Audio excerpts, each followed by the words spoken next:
लड़ाई विचारधारा की लड़ाई है। एक तरफ बीजेपी, आरएसएस और दूसरी तरफ इंडिया गठबंधन। एक तरफ अंबेडकर जी का संविधान, एकता, समानता, मोहब्बत, रिस्पेक्ट, और दूसरी तरफ सामने से नहीं, छुपकर बीजेपी के लोग, आरएसएस के लोग इस संविधान को खत्म करना चाहते हैं। सामने से नहीं कह सकते हैं, सामने से कहेंगे तो नतीजा उनको मालूम है, पूरा का पूरा देश उनके सामने खड़ा हो जाएगा। इसलिए वो सामने से नहीं कहते हैं, छुपकर संविधान को कमजोर करते हैं।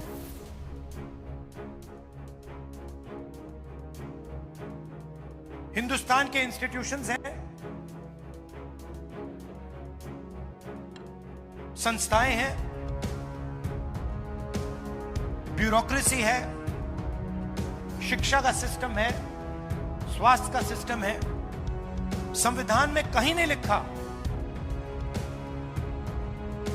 कि एक पार्टी को, एक विचारधारा को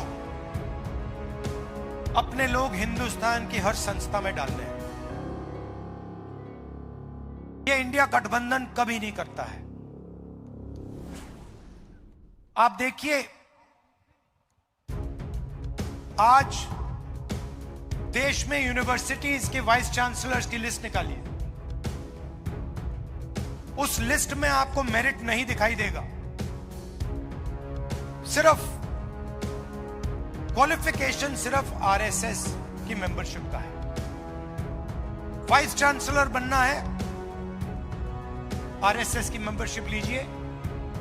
साइंस के बारे में, ज्योग्राफी के बारे में, हिस्ट्री के बारे में कुछ मालूम हो, कुछ मालूम ना हो, कोई फर्क नहीं पड़ता। आरएसएस के हो, सीधा आपको उसमें जगह मिलेगी। और ये एक संस्था के साथ नहीं हो रहा है, ये हिंदुस्तान की सारी संस्थाओं के साथ, इंस्टीट्यूशंस के साथ हो रहा है।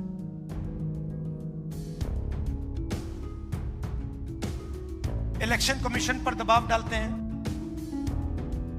CBI, ED, income tax department का इस्तेमाल कर सरकार गिराते हैं। आप याद रखिए कि पिछली महाराष्ट्र की सरकार, आपकी सरकार, हमारी सरकार थी, इंडिया गठबंधन की सरकार थी, और उस सरकार को चोरी कर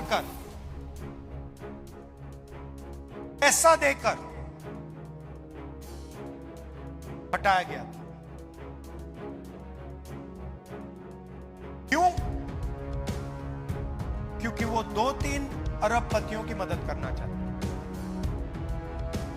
आप जानते हो, मुंबई जानता है, महाराष्ट्र जानता है कि धारावी की जमीन,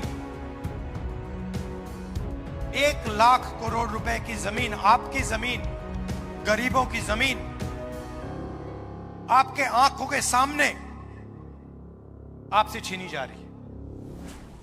पूरी दुनिया जानती है। 1 लाख करोड़ रुपए की जमीन आपकी आंखों के सामने, दुनिया की आंखों के सामने 1 अरबपति को दी जा रही है। आपके जो प्रोजेक्ट्स थे, चाहे वो एप्पल आईफोन की फैक्ट्री हो, चाहे वो हवाई जहाज बोइंग का यूनिट हो, आपसे छीनकर दूसरे प्रदेशों में चले जा रहे हैं। 5 लाख युवाओं को रोजगार मिलता है इन प्रोजेक्ट से। सारे के सारे आपसे छीनकर गुजरात की ओर चले गए। Semiconductor plant, iPhone manufacturing plant, GAIL petrochemical project, Tata Airbus project, ये सारे के सारे जो आपके थे, जिससे आपके युवाओं को फायदा मिलना चाहिए था, रोजगार मिलना चाहिए था, ये एक के बाद एक आपसे छीन लिए गए। आपकी जमीन छीनी जा रही है, 1 लाख करोड़ रुपए की जमीन छीनी जा रही है, आपके प्रोजेक्ट्स छीने जा रहे हैं। ये है बीजेपी की सरकार। आपको कहते हैं कि आपको हम पैसा देंगे, महिलाओं को पैसा देंगे, मगर हमने आंकड़े निकाले, बीजेपी की सरकार में आपके साथ क्या किया जा रहा है। महंगाई बढ़ी है, पेट्रोल डीजल के दाम बढ़े हैं, गैस सिलेंडर के दाम बढ़े हैं। इनको अगर आप जोड़ें तो बीजेपी की सरकार हर साल महाराष्ट्र के हर परिवार से 90,000 रुपए छीनती है, आपके जेब में से निकालते हैं और सीधा अदानी, अंबानी ऐसे लोगों की जेब में डालते हैं। और फिर आपसे कहते हैं हम आपको महिलाओं को 1,000 रुपए देंगे, 1,500 रुपए देंगे, मगर इनकी नियत गलत। काम ये सिर्फ उन लोगों का करते हैं। नोटबंदी से आपको फायदा हुआ,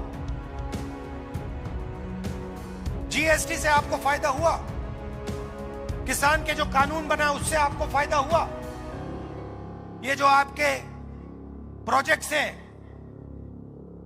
जो ये आपसे छीने गए, इससे आपको फायदा हुआ क्या? आप रोजगार नहीं चाहते हो, आप सिर्फ महंगाई चाहते हो, आप बेरोजगारी चाहते हो क्या? हिंदुस्तान में सबसे ज्यादा बेरोजगारी आज है। किसी स्टेट में चले जाइए, महाराष्ट्र छोड़िए, किसी भी स्टेट में चले जाइए और वहां आप पूछिए, युवाओं से पूछिए क्या करते हो, कहेंगे भैया कुछ नहीं करते। मोदी जी ने, बीजेपी की पॉलिसीज ने बेरोजगारी फैला दी है, रोजगार मिल ही नहीं सकता। जो स्मॉल एंड मीडियम बिजनेस वाले हैं उनको एक के बाद एक खत्म कर दिया है। जो रीढ़ की हड्डी हुआ करते थे, रोजगार अंबानी अदानी नहीं दे सकते। अदानी धारावी की जमीन छीन सकता है आपसे, मगर रोजगार नहीं दे सकता है। ये पूरा देश जानता है। रोजगार कौन देते हैं? स्मॉल मीडियम इंडस्ट्री वाले लोग जो मैन्युफैक्चरिंग करते हैं, जो हाथ से काम करते हैं, ये लोग रोजगार देते हैं। और इन सब को बीजेपी के लोगों ने, इनकी सरकारों ने खत्म कर दिया है।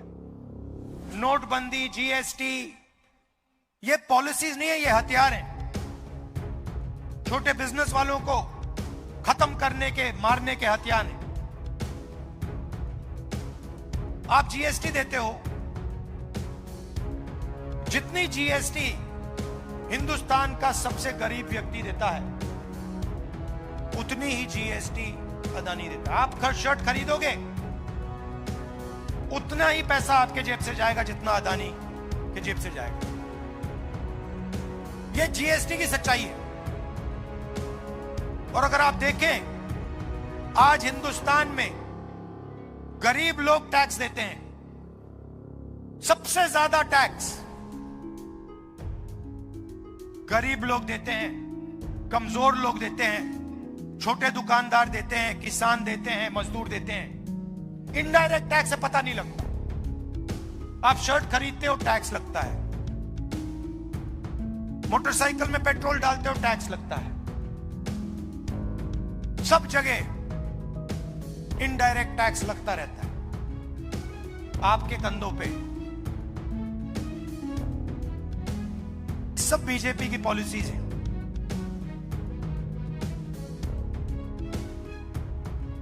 मैंने संविधान की बात की,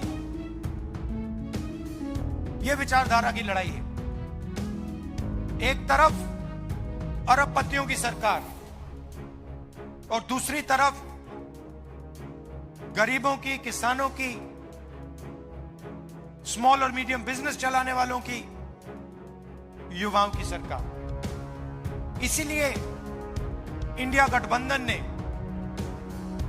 महाराष्ट्र की जनता को 5 गारंटी की और आज मुझे कहा गया है कि आपको मैं 5 गारंटीज में से पहली गारंटी के बारे में बताऊं।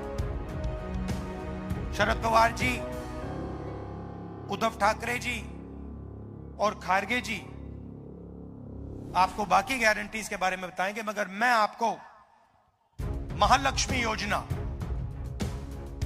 3,000 रुपए हर महिला के बैंक अकाउंट में हर महीने इंडिया गठबंधन की सरकार डालने जा रही है। हर महीने बैंक अकाउंट में महाराष्ट्र की महिलाओं को 3,000 रुपए सीधा खटाखट नजर जाए।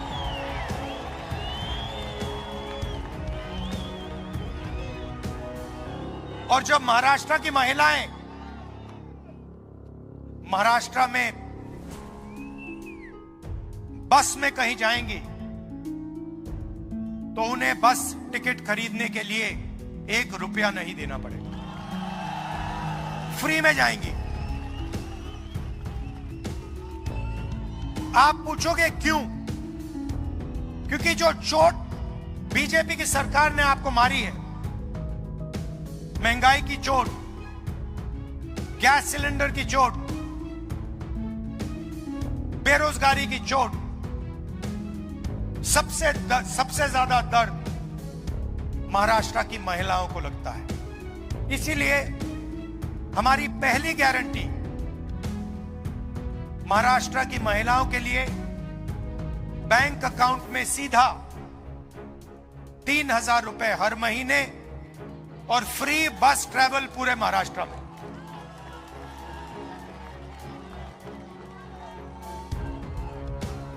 जो बाकी गारंटीज हैं उनके बारे में शरद पवार जी, उद्धव ठाकरे जी और खारगे जी आपको बताएंगे। थोड़ा सा मैं आपको जाति जनगणना के बारे में कहना चाहता हूं। आज नागपुर में हमने एक सम्मेलन किया, उसमें हमने जाति जनगणना की बात की। भाइयों और बहनों, हिंदुस्तान में 15% दलित आबादी है, 8% आदिवासी है, मगर आज तक किसी को नहीं मालूम कि इस देश में पिछड़े वर्ग के कितने लोग हैं। कोई कहता है 50 हैं, कोई कहता है 55% हैं, कोई कहता है 60% है, किसी को नहीं मालूम। और जब हम देखते हैं, हिंदुस्तान की संस्थाओं को देखते हैं, मीडिया को देखते हैं, कॉर्पोरेट इंडिया को देखते हैं, जुडिशरी को देखते हैं, इन सब संस्थाओं में हमें ना पिछड़े वर्ग के लोग दिखते हैं, ना दलित दिखते हैं, ना आदिवासी दिखते हैं, ना माइनॉरिटी के लोग दिखते हैं, ना गरीब जनरल कास्ट के लोग दिखते हैं। इसलिए हम चाहते हैं देश में एक ऐतिहासिक कदम लिया जाए जाति जनगणना किया जाए और पूरे हिंदुस्तान के लोगों को, हर वर्ग के लोगों को यह पता लगे कि पावर स्ट्रक्चर में उनकी कितने हिस्सेदारी है, इस देश में धन किसके हाथ में है, संस्थाएं किसके हाथ में है। इसीलिए हमने लोकसभा के चुनाव में कहा था कि अगर हमारी सरकार दिल्ली में बनेगी तो हमारा पहला कदम जाति जनगणना होगा। कर्नाटक में, तेलंगाना में कांग्रेस पार्टी की सरकार है। दोनों प्रदेशों में हमने जाति जनगणना का काम शुरू कर दिया है और तेलंगाना में हमने एक ऐतिहासिक कदम लिया। ऐतिहासिक कदम। पहले सर्वे बंद कमरों में बनते थे, ब्यूरोक्रेट सवाल चुनते थे, मगर हिंदुस्तान के इतिहास में पहली बार तेलंगाना में जो जाति जनगणना पर सवाल पूछे जाएंगे वो तेलंगाना की जनता ने चुने हैं।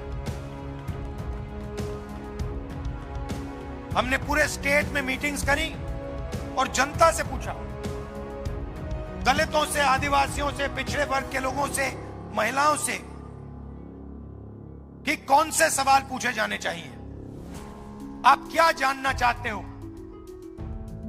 हिंदुस्तान के पावर स्ट्रक्चर के बारे में, हिंदुस्तान के धन के बारे में, आपकी आबादी के बारे में।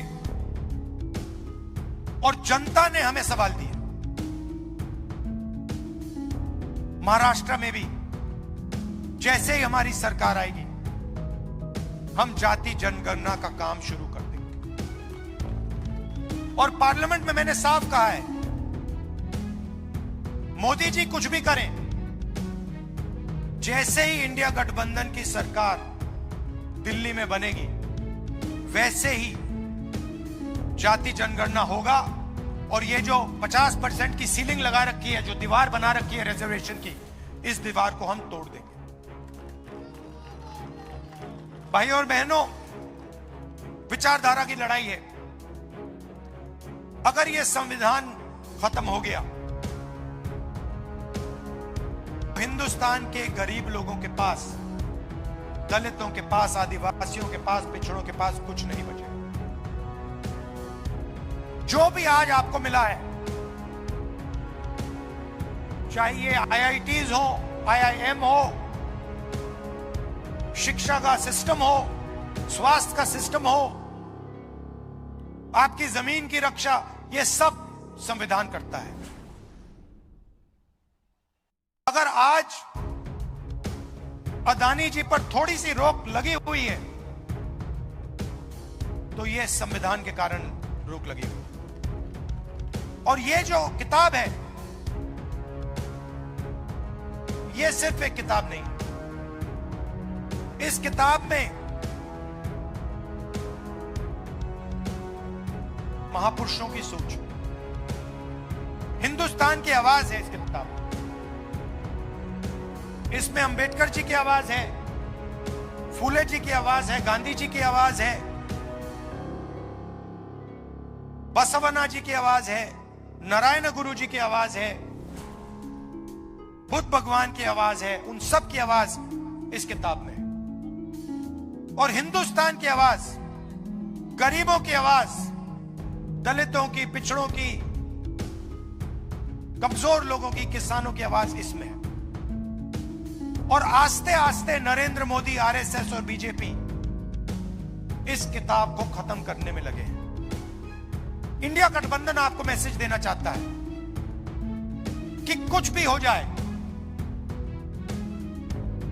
संविधान को कोई नहीं छुएगा, कोई नहीं खत्म कर पाएगा।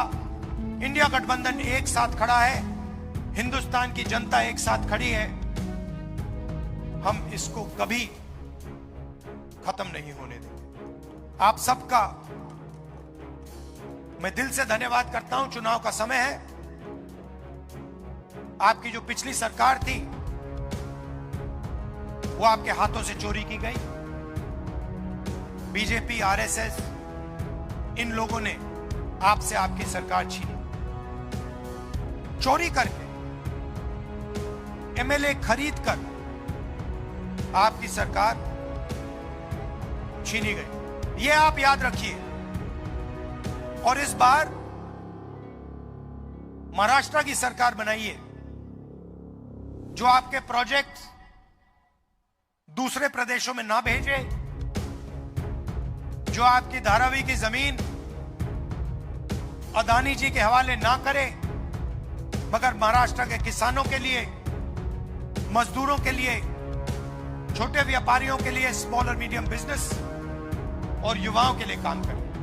आप सबका फिर से बहुत बहुत धन्यवाद। नमस्कार। जय हिंद।